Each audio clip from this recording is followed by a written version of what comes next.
Hello guys, welcome back to our YouTube channel. तो आज के इस वीडियो में हम डिस्कस करने वाले हैं कि हमारा ओमान वीज़ा का एक्सपीरियंस कैसा रहा।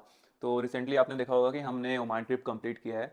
और सबसे मेन इंपॉर्टेंट क्वेश्चन ये आता है कि आप ओमान वीज़ा कैसे अप्लाई करते हो, क्योंकि आप ये खुद से नहीं कर सकते हो। लाइक वियतनाम का ई वीज़ा की वेबसाइट पे गए गवर्नमेंट के और आपने अप्लाई कर दिया। हाँ, अगर आपके पास किसी बड़े कंट्री का वीज़ा है, लाइक यूएस, ऑस्ट्रेलिया और जापान का मल्टीपल एंट्री, तो आप कर सकते हो खुद से। क्योंकि हमारे पास नहीं था तो हमें किसी एजेंट के थ्रू करवाना था। मार्केट में बहुत सारे एजेंट्स हैं, आप लोकल जाके कर सकते हो या फिर ऑनलाइन करा सकते हो। लाइक एटलस है, वीज़ा टू फ्लाई है, और भी बहुत सारे हैं। तो हमने क्या चूज़ किया था, हमने चूज़ किया नियो ग्लोबल ऐप के थ्रू अप्लाई करने का।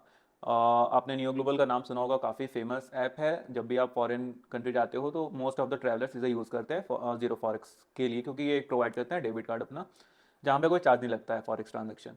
तो इसमें ही एक फीचर आता है वीज़ा का। तो हमने इनके थ्रू वीज़ा अप्लाई किया था, और इनका जो वीज़ा पार्टनर है वो वीज़ा टू फ्लाई है। इनका खुद का नहीं है, इनने इन्होंने पार्टनरशिप कर रखा है वीज़ा टू फ्लाई के साथ। तो अगर आप वीज़ा टू फ्लाई के वेबसाइट पे जाके डायरेक्ट करते हो तो ओमान ई वीज़ा का कॉस्टिंग आएगा अराउंड 3800, और आप नियो ग्लोबल के थ्रू अप्लाई करते हो तो आपका कॉस्ट आएगा अराउंड 2800। क्योंकि हम प्रीमियम मेंबर हैं तो हमें 2800 लगा। और अगर आप नॉन प्रीमियम हो, मतलब नॉर्मल यूज़र हो नियो ग्लोबल के, तो आपको 3800 सेम लगेगा।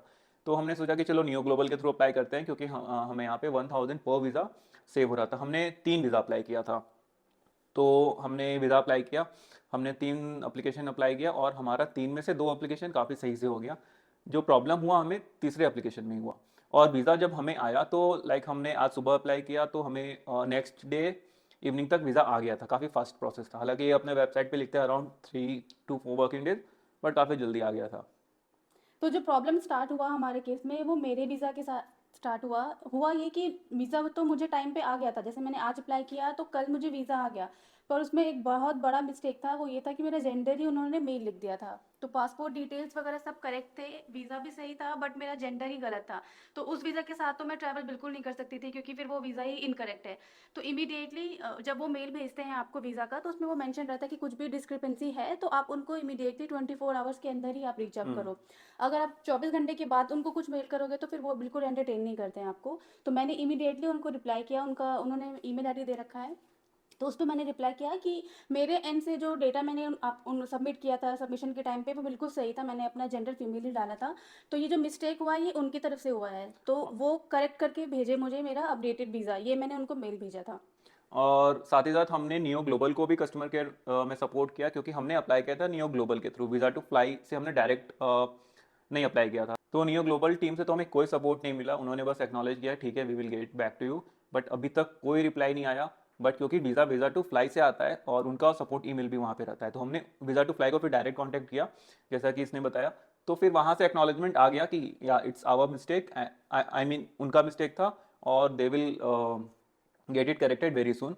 और उन्होंने प्रॉब्लम था ये कि उन्होंने कोई टाइमलाइन नहीं दिया, उन्होंने बस ये बोला कि हमने एम्बेसी को कांटेक्ट कर दिया है, जो करेक्ट वीज़ा है, जो डेटा है वो हमने बता दिया एम्बेसी को, अब एम्बेसी के ऊपर है एम्बेसी कितना जल्दी हमें करेक्टेड वीज़ा देती है।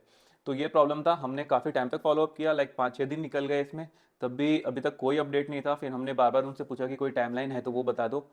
उनके तरफ से कोई वीज़ा टू फ्लाई की तरफ से कोई रिप्लाई नहीं आया। उन्होंने बार बार यही बोला कि एम्बेसी ने कोई टाइमलाइन नहीं दिया है अभी तक, जब भी एम्बेसी से वीज़ा टू फ्लाई को वीज़ा आएगा वो हमें फॉरवर्ड कर देंगे।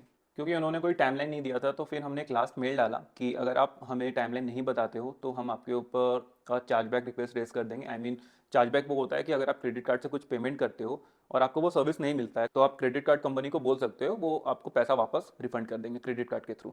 तो हमने जब उनको ये ऐसे बोल के मेल डाला तो फिर अगले ही दिन करेक्टेड वीज़ा हमें मिल गया।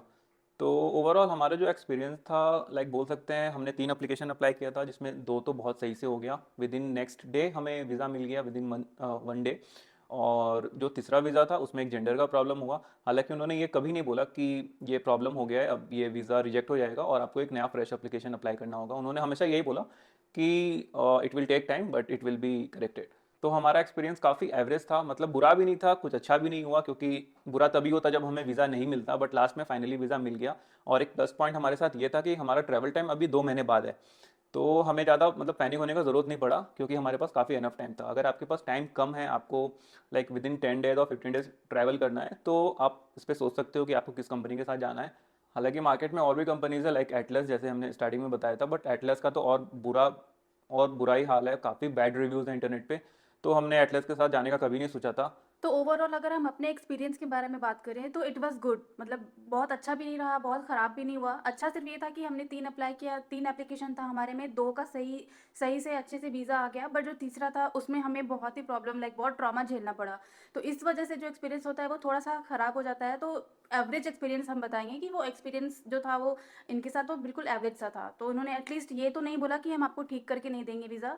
वो जो भी मेल मैं करती थी तो उनका जो रिप्लाई आ जाता था, हुँ। एक्नॉलेज वो करते थे हर हमेशा बार। यही आता था कि इट विल गेट करेक्टेड, हाँ, हर बार यही बोलते थे कि इट कि विल बी। ऐसा कभी नहीं बोला कि नहीं होगा। हाँ, तो ओवरऑल एक्सपीरियंस हमारा अच्छा ही था। अगर आप हमारे एक्सपीरियंस से कुछ आपको लगता है कि आप, मतलब एक बात तो मैं बोलूँगी कि आप बिल्कुल 1 हफ्ते के टाइम पे आप मत अप्लाई करना, क्योंकि ये वीज़ा के बिना तो हम ट्रैवल ही नहीं कर सकते। तो आप अपने पास टाइम बहुत रखना, एटलीस्ट 15 से 20 दिन तो रखना ही रखना, कि इन हुँ। केस अगर कुछ भी इन डिस्क्रिपेंसी होता है तो आपके पास इनफ टाइम रहे वो करेक्टेड वीज़ा आने में। तो दिस वाज़ आवर एक्सपीरियंस